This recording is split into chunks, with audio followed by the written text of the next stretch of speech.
조합재 TV 시청자 여러분 안녕하십니까. 2019년 1월 9일 새벽 4시 19분입니다. 간밤에 있었던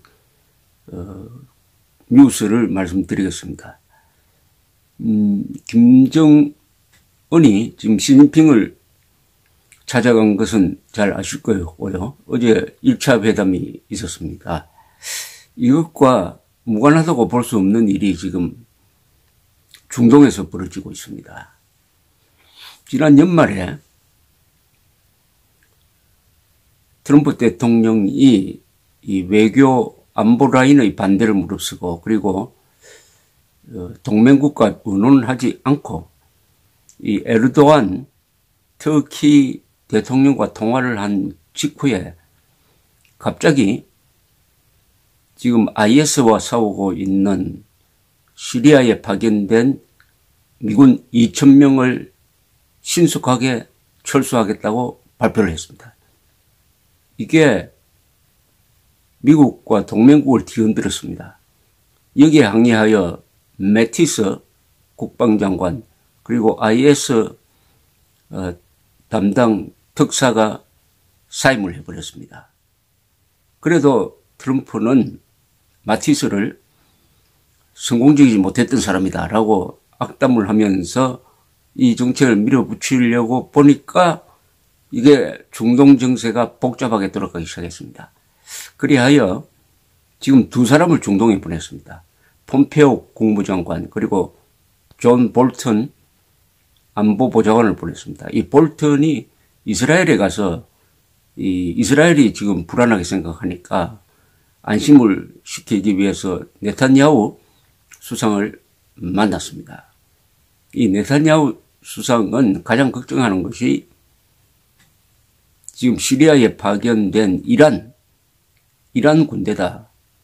이란 군대를 제어하기 위해서는 시리아가 한때 자기의 영토였던 골란공원을 6.1 전쟁 이후에 지금 이스라엘이 차지하고 있는데 이것을 공식적으로 허용받아야 한다. 이런 이야기를 했는데 이것은 미국이 만약 그걸까지 인정하면 중동이 아랍 사람들이 가만히 있질 않죠. 그걸 안심시켜주기 위해서 그랬는지 볼턴이 이런 이야기를 했습니다. 시리아에서의 철군은 조건이 있다. 무조건 철군하는 게 아니다. 즉 시리아에서 미군을 도왔던 쿠르드족을 터키가 공격하지 않아야 철군할 수 있다. 이렇게 이야기를 했습니다. 이것은 조건부 철군이기 때문에 트럼프 대통령의 생각과도 또 달라요. 그런데 트럼프 대통령은 막 그걸 묵인하는 듯한 트윗을 또 쳤어요. 그 다음에 볼턴이 어제 간 곳이 바로 앙카라, 터키 수도 앙카라에 가서 에르도안 대통령을 만나기로 되어 있었는데 에르도안이 화가 나서 만나주질 않았습니다. 그 부하 안보보좌관 보고 대신 만나라고 했습니다. 그러면서 이 정치 행사에 가서 에르도안이 직설적으로 이야기했습니다. 나는 트럼프 대통령과 합의한 게 있다. 그런데 다른 목소리가 들린다. 나는 그거 무시하겠다. 나는 트럼프 대통령과의 약속 이것을 기준으로 생각을 하겠다. 그리고 볼턴의 발언은 큰 미스테이크다. serious mistake라는 표현까지 썼습니다. 그러면서 만나주지 않았어요. 참 난감한 일이죠. 더구나 터키와 미국은 나토 동맹국입니다. 나토 동맹국 중에서 병력이 가장 많은 게 미국, 두 번째가 이 터키입니다. 자, 터키는 또 왜 이렇게 반발하느냐 이유가 있습니다. 에르도안이 가장 걱정하는 것은 이 쿠르드족입니다. 쿠르드족이 지금 한 3천만 명인데 또는 4천만 명인데 이라크, 이란, 시리아, 터키에 걸쳐서 살고 있어요. 특히 터키 한 1,500만 명이 삽니다. 이 사람들이 분리운동을 하면서 내전 상태를 일으킨 적도 있습니다. 그 터키의 반군이라고 볼 수 있는 터키에 대한 반군이죠. 이 쿠르드족이 또 옆에 있는 시리아와 연결돼 가지고 시리아에서 미군을 돕고 있는 쿠르드족이 결국은 터키에 있는 쿠르드족과 같이 연결되어 있다.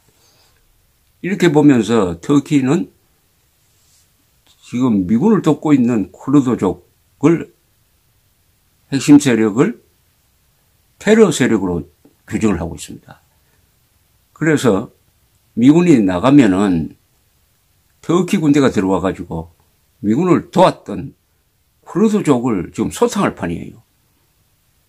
그런데 그동안에 쿠르드족은 시리아에서 독립성 있는 지역을 확보하기 위해서 IS와 싸우는데 가장 적극적으로 미군을 도와가지고 그동안 전사자가 한 4,000명이 났다고 합니다. 미군은 전사자가 4명밖에 되지 않아요. 근데 미군이 빠져버리면은 쿠르드족이 터키군한테 당한다. 어떻게 쿠르드족을 보호할 것이냐 하는 여론이 들고 일어나니까 볼턴이 터키가 쿠르드족을 치지 않아야 된다. 그래야 치지 않는다는 보장이 있을 때까지 또 IS가 완전히 괴멸될 때까지 철군하지 않는다. 이런 이야기를 했거든요. 에르도안이 발칵한 겁니다. 이렇게 함으로써 시리아 철군 문제가 지금 중동을 뒤흔들고 있습니다. 폼페오는 또 폼페오대로 요르단에 갔다가 또 이집트에 간다고 그러고 해가지고 이 상방향 외교를 펼치고 있는데 시리아가 이 중동에 있어서 가장 오랜 문화와 역사를 가진 아주 영향력이 큰 나라입니다. 시리아는. 다마스커스는 사람이 연속해서 산 시간이 한 8,000년이 된다고 합니다. 성경에도 다마스커스가 자주 나옵니다만은 이런 시리아가 지금 내전에 빠지니까 결국 어떻게 갈라져 버렸느냐 하면은 이란과 러시아가 개입을 했습니다. 지금 시리아 정권을 장악하고 있는 아사드를 돕기 위해서. 그러는 사이에 시리아에 IS가 생겨가지고 거점을 갖게 되었습니다. 또 하나의 조직이 아사드에 반대하는 반군이죠, 반군. 미국은 이 반군을 지원하고 있습니다. 이 두 가지 목표가 있어요. 하나는 아사드를 견제하고 하나는 반군을 지원해가지고 IS를 치는 겁니다. 이 보통 한 삼각함수쯤 됩니다, 이게. 어떻게나 복잡하게 얽히는지. 근데 지금 대세는 어떻게 되느냐. 러시아와 이란이 지원하는 아사드가 결국은 반란을 진압할 것이다. 2011년부터 계속된 반란을 이제 한 마무리 단계에 들어가서 미국이 사실상 오랫동안 그 점을 유지하기가 어렵게 되었습니다. 쿠르드족이 미군이 빠지면은 쿠르드족은 터키에 의해서 소탕돼 버리고 이 터키는 또 현재 아사드 정권을 반대해요.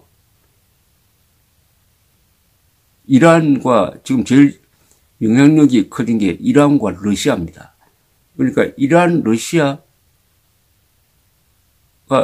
협조하는 관계면서 터키는 또 현 아사드 정권을 반대하니까 쿠르드족을 우선 제거해야 자국 내의 쿠르드족을 견제할 수 있다. 이렇게 보는 것이죠. 문제는 모든 게 어디서 나왔느냐. 이런 복잡한 중동 정세를 특히 중동 중에서도 가장 복잡하게 얽혀 있는 시리아를 잘 모르고 덜컥 철군해가지고 크리스마스 선물처럼 철군 발표를 해가지고 인기를 얻으려는 깜짝 쇼에 가까운 정책을 펼쳐 놓았는데 실천 단계에 들어가니까 국내외로 지금 복잡한 역학관계 때문에 이런 일이 일어났습니다. 무리하게 만약 철군할 수 있겠죠. 그러는 순간 중동에서의 미국의 영향력은 매우 치명적 타격을 지금 받게 됐습니다. 이런 미국을 어떻게 믿을 수 있느냐. 미국이 지금 중동에서 가장 중요하게 생각하는 나라는 이스라엘, 터키, 그리고 사우디아라비아입니다.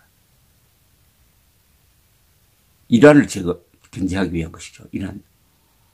또 중동에서는 수니파, 시아파의 대결이 펼쳐지고 있는데 시아파는 이란이 맹주고 수니파는 사우디가 또 맹주입니다. 사우디와 이란 관계는 거의 적대적 관계입니다. 그 가운데서 이스라엘은 이란의 핵무장을 가만두지 않겠다고 지금 노려보고 있으면서 이란은 은근히 또 사우디와 친합니다. 이란은 또 터키와도 친해요.